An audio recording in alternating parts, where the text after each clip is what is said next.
আজকের এই ক্লাসে আমরা যে নবম দশম শ্রেণীর যে গণিত অর্থাৎ সেট অফ ফাংশনের যে অধ্যায়টি রয়েছে সেই অধ্যায়টি শুরু করেছিলাম এবং আমরা গত ক্লাসে কিন্তু এর আগ পর্যন্ত সকল সমস্যার সমাধান করেছিলাম এবং সেখানে তোমাদের বুঝিয়েছিলাম যে এই যে সেট গঠন পদ্ধতি, যেমন এখানে বিভাজ্য সংখ্যা বলা হচ্ছে, গুণনীয়ক বলা হচ্ছে, তারপর গুণিতক বলা হচ্ছে, স্বাভাবিক সংখ্যা বলা হচ্ছে, এই সংখ্যা সম্পর্কিত আমাদের ছোট একটু ধারণা লাগবে। যেহেতু এই অধ্যায়টা সবচেয়ে বেশি ইম্পর্টেন্ট ছিল, মানে এই 2 নম্বর অধ্যায় যেটা সেট এন্ড ফাংশন নামে পরিচিত, এজন্য আমরা এই অধ্যায়টি সর্বপ্রথম শুরু করেছি, কিন্তু আমাদের সেই প্রথম অধ্যায়ের কিছু জিনিস দরকার। তো আমরা এই অধ্যায়টা সাথে আমরা আগে এই জিনিসগুলো জেনে নিব।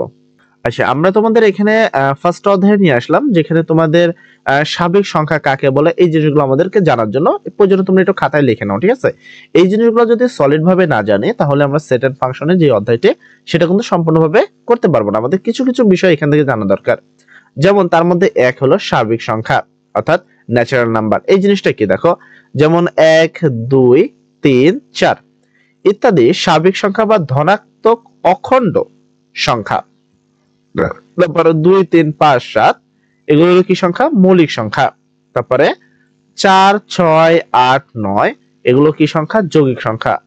দুটি স্বাভাবিক সংখ্যার গসাগু 1 হলে এদেরকে পরস্পরের সহমৌলিক সংখ্যা বলে। এত কিছু আমার দরকার নাই, আমার যেটা দরকার সেটা হলো স্বাভাবিক সংখ্যা কাকে বলে বা স্বাভাবিক সংখ্যা আমার চিনলেই হবে। তো আমি তোমাদের বলে দিই স্বাভাবিক সংখ্যা কি। শূন্যের উপরে যতগুলো সংখ্যা আছে সবই স্বাভাবিক সংখ্যা। যেমন হলো 1, তারপর কত 2, তারপর হলো 3, তারপর 4, তারপর 5 6 7 8 9 10। একের উপরে যতগুলো সংখ্যা আছে সবগুলোকে কি বলা হয়? স্বাভাবিক সংখ্যা। এবং এই সংখ্যাগুলোকে প্রকাশ করা হয় বড় হাতের n দ্বারা। এতটুকু তোমরা লিখবা। তারপর পূর্ণ সংখ্যা। আচ্ছা, পূর্ণ সংখ্যা কি এটা আমাদের জানা দরকার। সেট এন্ড ফাংশনের জন্য পূর্ণ সংখ্যাটা ইম্পর্টেন্ট। তো পূর্ণ সংখ্যাটা কি দেখো, শূন্য সহ সকল ধনাত্মক ও ঋণাত্মক অখণ্ড সংখ্যাকে পূর্ণ সংখ্যা বলে। অর্থাৎ শূন্য সহ ধনাত্মক আর ঋণাত্মক এখানে পূর্ণ সংখ্যা। দেখো যেমন শূন্য থেকে বেশি 1 2 3 4 5 6 7 8 9 10 ডট ডট ডট ডট। আর মাইনাসে দিকে গেলে -1 -2 -3 -4 -5 -6 এগুলো সবই কি সংখ্যা? পূর্ণ সংখ্যা। মানে শূন্যের সাথে প্লাস মাইনাস সকল সংখ্যা কি সংখ্যা? পূর্ণ সংখ্যা। এরপর এখানে ভগ্নাংশ সংখ্যা দেখছো, এটা আমাদের সেট এন্ড ফাংশনের জন্য দরকার নাই। স্বাভাবিক সংখ্যা এবং পূর্ণ সংখ্যা ইজ মাস্ট বি ইম্পর্টেন্ট। এর মধ্যে তোমাকে জানতে হবে পূর্ণ সংখ্যা কি আবার কি দ্বারা প্রকাশ করে। যেমন স্বাভাবিক সংখ্যা কি বড় হাতের n দ্বারা প্রকাশ করে, মানে বড় হাতের n মানে স্বাভাবিক সংখ্যা। এবার পূর্ণ সংখ্যাকে প্রকাশ করা হয় z দ্বারা। যদি z থাকে, z মানে হলো কি সংখ্যা? সেটা হলো পূর্ণ সংখ্যা। এর পরবর্তীতে তোমাকে আরো কিছু জানতে হবে, মূলদ সংখ্যা অমূলদ সংখ্যা এই বিষয়গুলো আমাদের দরকার নেই।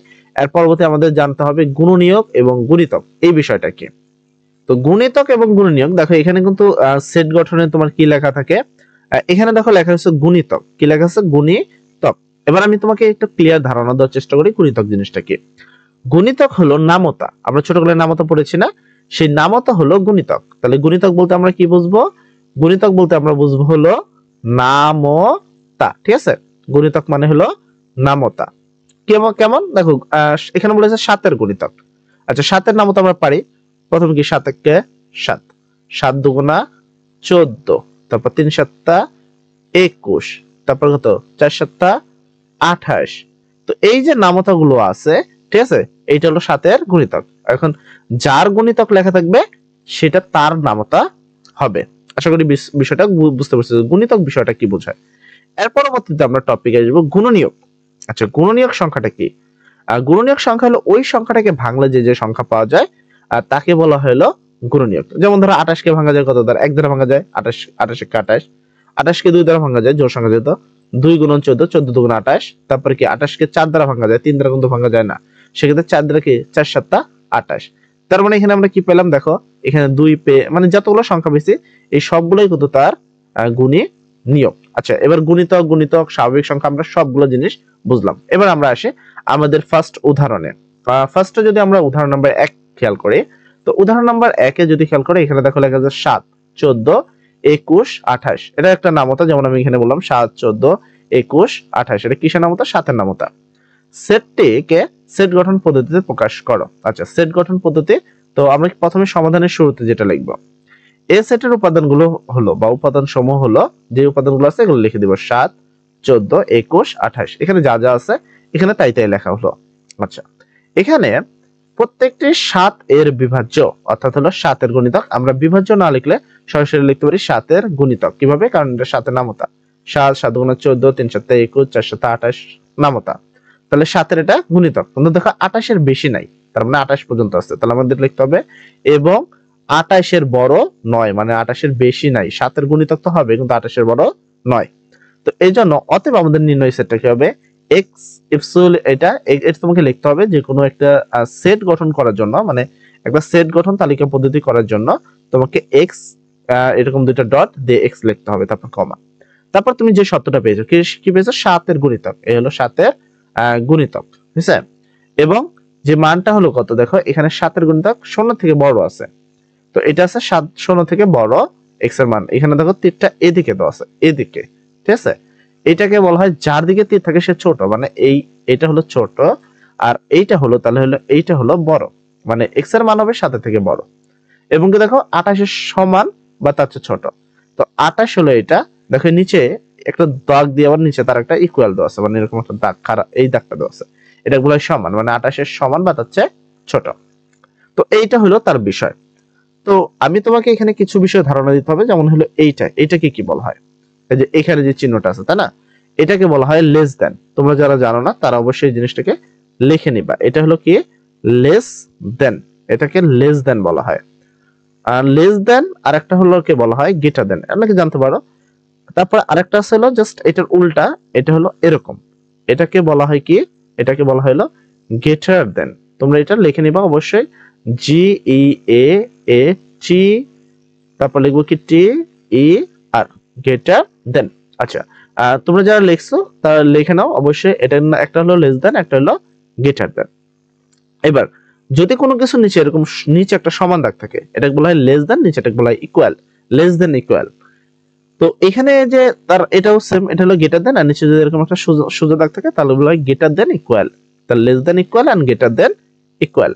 এবার বিষয় হলো এই যে less than equal greater than এগুলোর কাজ কি? এই যে যার দিকে এই মুখটা করা আছে না, এই যে মুখ, এই যে তীরটা আছে, এই তীরটা যার দিকে থাকে, যেমন এটা এই যে এখানে তীর করা আছে, যার দিকে তীর থাকে সেই জিনিসকে আমরা বলি ছোট, ঠিক আছে? যেটা তীর থাকে সেটাকে আমরা বলি কি?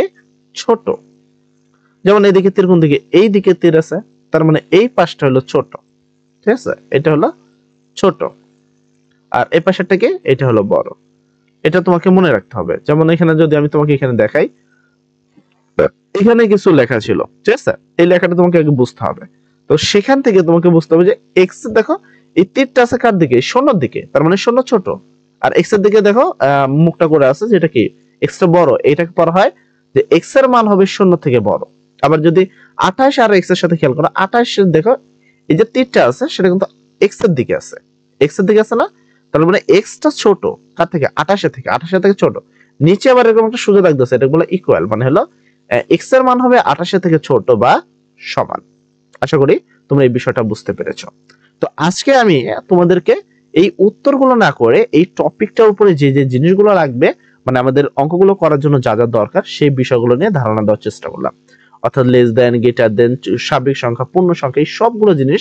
আর তোমরা প্রয়োজনে ভিডিওটা আরেকবার দেখে সবগুলো জিনিস খাতায় সুন্দর করে নোট করবে, কেননা এটা আমাদের সামনে কিন্তু প্রচুর পরিমাণে লাগবে। যারা এগুলো নোট করবে না তারা কিন্তু পরবর্তী ক্লাসগুলো বুঝতে অনেক সমস্যা হবে। তো আজকের ভিডিওতে আমরা বেসিক গুলো কথা বললাম।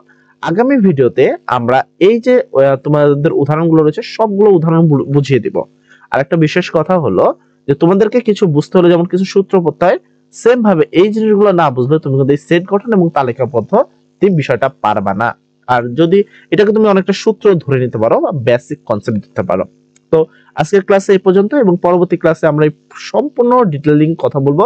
আর আগে যারা ভিডিওগুলো দেখোনি, মানে আগের ক্লাসগুলো করনি, তারা অবশ্যই বাকি ক্লাসগুলো করে এসে এখানে ক্লাস করবা, কেননা হঠাৎ করে কোনো একটা ক্লাসে ঢুকলে সেটা কিন্তু পূর্ণতা পায় না, এবং সেই ক্ষেত্রে তোমার বুঝতে অনেকটা সমস্যা হতে পারে।